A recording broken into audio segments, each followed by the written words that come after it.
Hey guys, and welcome back to another video. Today we're going to be taking a look at an Ara'Kara 12 that we one-chested. I will mention right off the bat that there have been a couple of changes. First off, I got Omni CD set up, so it'll show you some cooldowns that your allies have. Like this is Tranquility, this is Iron Bark, this is Bark Skin. I can see when the healer uses those things. It's not super important for knowing that kind of stuff unless you're like communicating in Discord or something. You could call for an Iron Bark, and having this up would let you know that it's not going to be available, so you don't call for it or whatever. This list right here, these are kicks, so you can see my silence and the druid's skull bash, I think that's called, and everybody else's kicks. And then also, if you keep your eye down here in this corner throughout the key, you'll see that I also have a combat timer that I added and a combat res tracker, so we can know how many B reses we have. The combat res, so that's the combat res thing. The combat timer isn't so important in Mythic Plus, at least for me. I haven't found a whole lot of use out of it, but the combat timer is very important in Raid. It helps you know where you are in the fight and things like that, and when to send your CDs or whatever. And so that's why I've added these, is so that I can keep track of things, mostly during Raid, but it's also a little helpful in keys. Okay, so going into this first poll, something that happens a lot of the time, I've seen a lot of groups have issues with this first poll because it is very awkward, I would say. You want to pull everything on top of this Ixen guy. That's typically the idea, because then you can have, if you just watch, you do a bunch of damage. You know, you've got like 6 packs all on top of each other. You send Lust here usually. You want to pop your damage potion, and then you know you're back into this big pull. But the problem with this pull is that um, it's not very easy to maintain threat as a tank on this pull, especially before you get it set up. Once you have everything on top of this dangling spider guy, Ixen, um, then it's not too bad to keep threat as a tank. But to get here, you have to go down those first 2 sets of stairs and then like grab 2 packs at the bottom of the stairs, go across the bridge, grab a couple packs, and then get on top of the dangling spider. And that's just such a large distance that it's really hard. You're usually just body pulling those things because you want to go quickly. So you're usually not like getting off your mount and sending abilities on those things. It's typically just run by, let them get mad at the tank, and then run all the way to that spider. And that means that the tank has very, very little threat on them, which means that it's very easy for DPS to steal that threat and start getting smacked by a bunch of spiders, right? So as a Shadow Priest, something I've mentioned a lot in the past is that you want to be very efficient with dotting everything. You want to dot stuff as you're getting into a pull, because that'll help you um, it'll help you get into your damage quicker, and it'll increase your DPS. But this first pull is a good example of a time where it's important. It's still important to make sure you're dotting things as you're getting into the pull, but you need to be very, very, very careful. A lot more careful than you do in most pulls in other dungeons, because the tank usually has almost no threat, and I've seen it happen a bunch of times. It actually happened to me right before I did this key. I tried to do it with a different group, and we had this happen where I started dotting things. They started getting mad at me. The mobs got mad at me. I mean, I pulled aggro. Um, I faded, but the healer saw that I had pulled aggro and had started healing me, which meant that when I faded, instead of the tank having the most threat, the healer had the most threat. And so now the healer is getting smacked, and the healer couldn't fade because it was a druid or something. And then the tank just had to stop before he got all the way to the spider. He had to stop and turn around, and we just did that first pull on the bridge, and then did a second pull going into the spider, which I would argue is my fault for pulling threat as we're getting into the pull. And so it's something that you just need to be very aware of, that it can cause a lot of issues. I would still say that you do want to be sending out some vampiric touches as you're getting into that first pull, but maybe wait until you're across the bridge and you're still running towards the boss. If you do pull threat, make sure you're fading to get rid of it, and make sure you're getting as close to the stack of everything as you can if you still have threat on things, so that it gets dragged in and the tank can grab threat easier. So that would just be a word of caution for that first pull on this key. Something I will mention as you go through and you're trying to kill these. I think there's just three of them. I'm not sure exactly, but I'm pretty sure there's three. As you're trying to kill these like mini bosses essentially before you spawn the first boss, there are a lot of things to be aware of, especially in that very first pull because you have so many packs at the same time. First thing you need to be aware of is that frontal that just went off. That gets cast by the dangling spider, so it will always come from the same position, but it's rotational. So sometimes it'll be pointed in one direction, sometimes it'll be pointed in another direction. But this spider is where it will always come from, so you don't have to worry about it like coming across or anything like that. It's always going to come out from this guy. So something you can do positionally is shorten the distance between you and that guy, because then when the cone comes out, first off, the cone is going to be less spread out. There's going to be less horizontal movement that you have to do to get out of it, and then secondly, um, you don't have to run as far to make that movement, right? So if you were 20 yards from the boss and the cone, here, let me pause it real quick just so I can explain what I'm talking about. If you're like, oh, not that, we want this. If this is the cone and you're positioned here, then this is how far you have to run to get out of it, right? And that's not very far. If you're back here, then you have to run this far, and that's a lot further, right? You could, and I would say if you do find yourself in this second position, that's a not great too, but if you do find yourself there, I would suggest running something like this. Let me make it blue.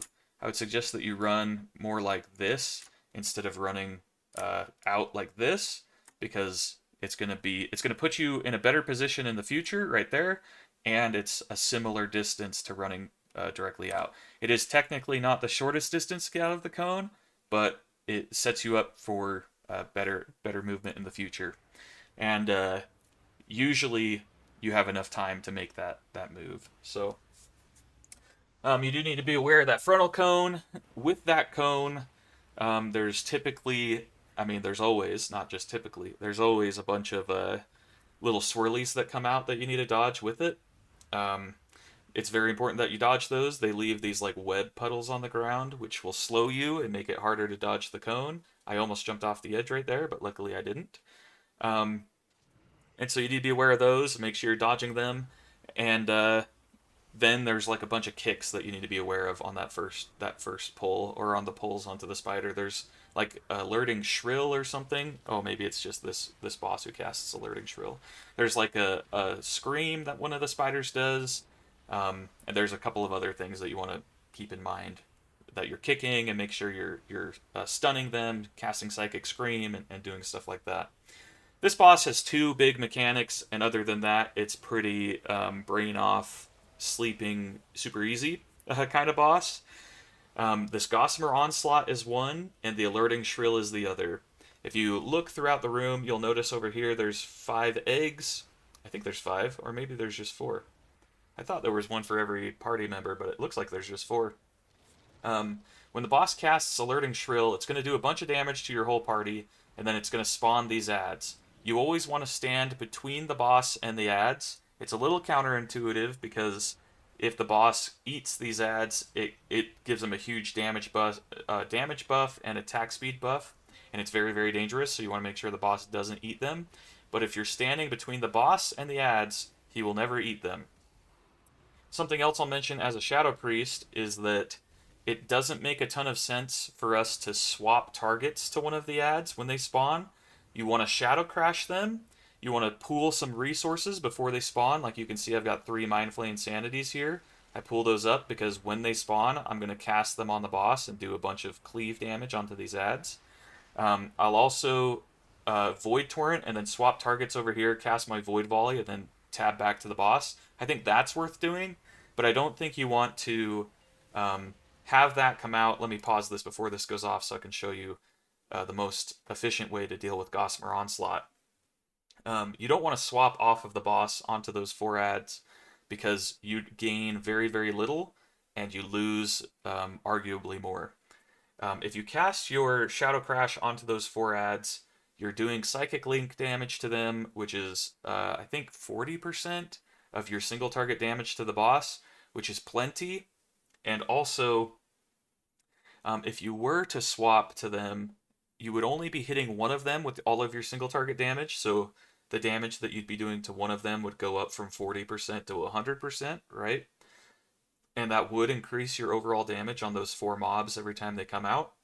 But you would lose that damage on the boss. So your damage on the boss, if you stay focusing on the boss, is 100%.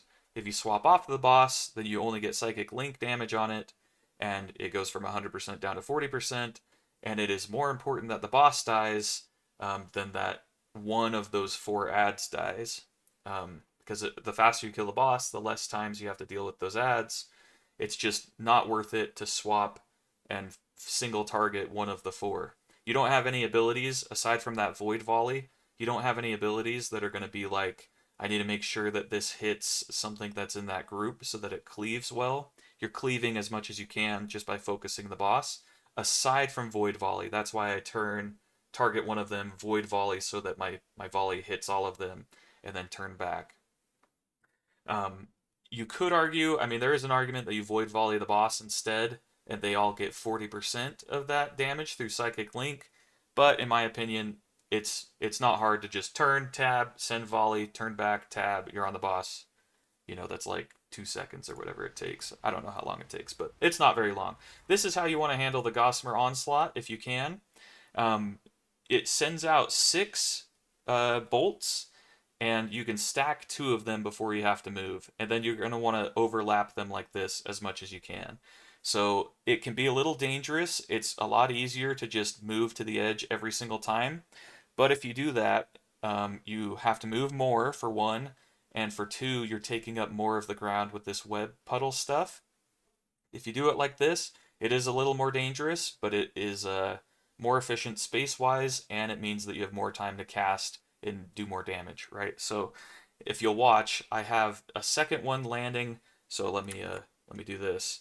I have one has already fallen here. The second one is going to land here. This will be 3, and then I'm about to bait number 4, and then I'll have another set right here of 5 and 6, which will put you with only 3 puddles, 3 little circles on the ground instead of 6 circles across the ground. So it's half as much, right?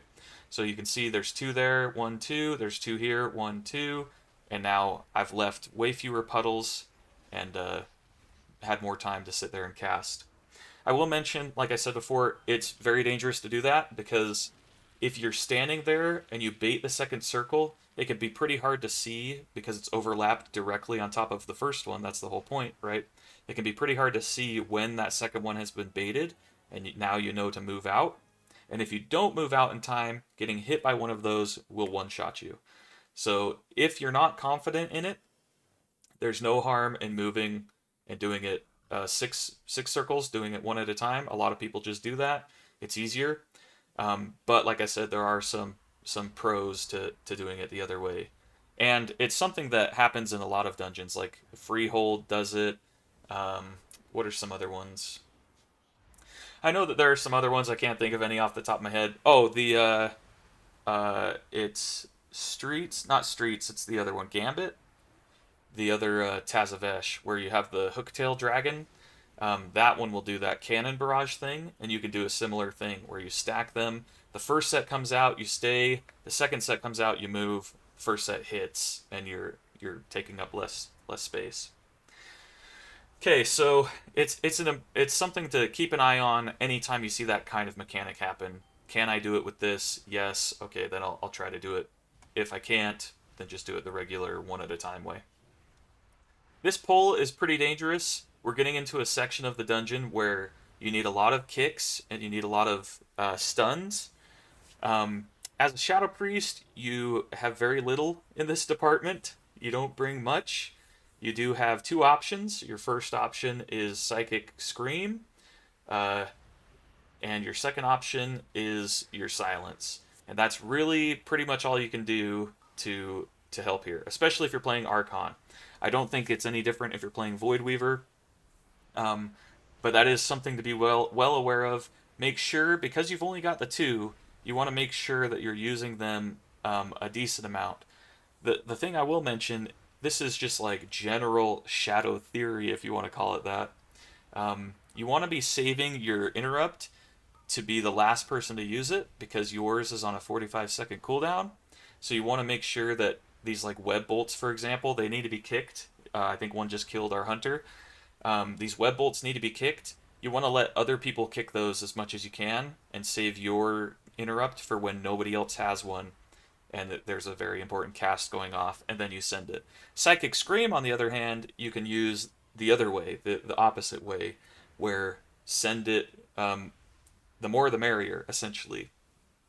You want to Psychic Scream basically on cooldown whenever you can. Aside from the situations where you're in a coordinated group that has a set CC rotation, and your Psychic Link would be messing with the diminishing returns or things like that. In those situations, obviously just follow the plan. But in a pug like this, where you just have a bunch of stuff that needs to be interrupted, you're not sure who's going to go next, stuff like that, there is no harm in sending it more often and letting other people try to send theirs when they can, find opportunities for theirs. It's better to use it and cause some diminishing return problems, but manage the pull, than it is to not use it and have the whole pull fail and everybody wipes. You know what I'm saying. It's better to use it inefficiently than it is to not use it at all and have everything go wrong. Okay, so there's a couple of mobs that are very high priority in these groups. These Blood Guards are probably where you're going to focus 99% of your damage. They cast that Locust Swarm, they cast that Frontal thing, they do a big amount of damage, and it's important to kill them as soon as possible. Your healer is going to be much happier the faster you kill them. And then you've got these guys that do the heroic leaps. They're like stag shells, I think they're called. And those guys also need to die as quick as possible. It's not so important that you need to like send all of your CDs, even if there's just the one and it needs to die in like 2 seconds. It's not something like that. It's just that it's going to cast Heroic Leap, and if you let that Heroic Leap go off, it's for sure going to kill somebody, and so you need to make sure it's not doing that. And then it's not kickable, so it's a CC thing, and so you're going to either waste CC trying to stop it, or you kill it before it can go off. So typically what happens is you'll be doing as much damage as you can to it, but it'll still get the first cast off. So usually people will CC that, and then after the first one, you have enough time before the second one that you can usually kill it in time. These revolting volleys that are cast by these web mages, very, very scary, very, very important to kick. I just kicked that one because nobody else had a kick up. It's very important to do that. Like I said, you want to save your kick to be the last kick in situations like that, especially, so that you can catch these things that are going to go off and going to be a really big problem. These web bolts, less important to kick, especially as a Shadow Priest. This volley is going to go off, so I do Psychic Scream. Nobody else was going to kick it. Maybe they would have. I Psychic Scream again. That's from the second half of Psychic Scream. When you cast it, it leaves an image of yourself where you cast it, and after some amount of time, the image will cast it a second time. That's why you're getting 2 uses of Psychic Scream every time you do it. It didn't used to be that way. It used to only happen one time, but that's a nice, very nice quality of life change. And I think that one Psychic Scream cast stopped 2 of those revolting volleys, so it was very nice. Here you've got 2 stag shells that you need to stop. This isn't going to be such a huge deal. The druid pushed the one into the other one, which was a really good move, and then they had their Ursul's Vortex down, and they knocked it away so that it got pulled directly on top of the first one, which is a really good move because that means that you can just CC both at the same time instead of having to like CC one out here, CC the other one over here. It just makes it way easier. So good job, Panda Druid AA. Well done. I also like that he's cat weaving like crazy. That's a really nice thing that people used to do a lot more, and I think do a lot less these days. Okay, so this is the last pull before the boss. I've got about 30 seconds on my CDs before they come up. A lot of people will have their CDs right as they get here. This is a fine place to send your cooldowns, but you probably don't want everybody to send their cooldowns because then you're going to have a hard time uh, with damage initially on the boss.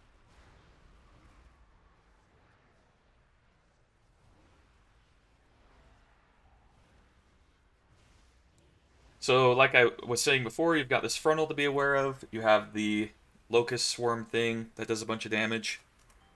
Sent this locust swarm that's happening right now. Sending your vampiric embrace during that can be good. It can help with the healing check for your healer. Um, but typically, you just want to have fade ready for it to reduce the damage you're taking from it. Um, and then if it starts to look a little sketchy, you can send desperate prayer. You can use one global to send a flash heal into yourself. Almost always, when you're casting flash heal on yourself, I'll mention this. I've talked about it at length in previous videos, but I'll mention that usually when you're going to send a flash heal on yourself, it's not to get the healing, it's to get the damage reduction buff for the next 8 seconds, I think it is. Something I'll mention about this, the Eye of the Swarm always rotates clockwise, or at the very least, it rotated clockwise every time in this key. This very first one, I'm pretty sure I've never seen rotate the other way. And so I'm pretty confident in saying that this will always go clockwise. If you're facing the boss, when you get this infestation on you, you always want to drop it on the right side of the circle, and the same with the frontal. You want to try to bait the frontal in the right side of the circle, because what's going to happen is as the circle rotates to the left, less and less of the circle is going to be taken up by your mechanics because they're over there on the right, so they're going to be rotated out of, right? That's why you want to be standing on that right side of the circle. This burrow charge happens. This is something you need to be aware of. That was arguably a mistake by the druid, arguably a mistake by me.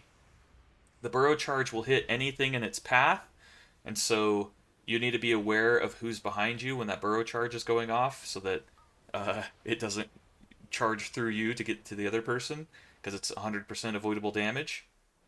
That druid went into cat form and sprinted and then ran in this big arc and ended up behind me, so I got charged into. I could have reacted and moved. I hit this guy with it. There's an argument that it was his fault, argument that it was my fault. I'll take the blame for both of those. For the burrow charge, as a shadow priest, I know that people have done. I know that it's dodgeable. I know that you can, if you do it correctly, the charge will go off and you can move fast enough that the charge doesn't hit you, but it's pretty dangerous to do that. If you mess it up, then typically you'll get hit twice instead of getting hit just the one time.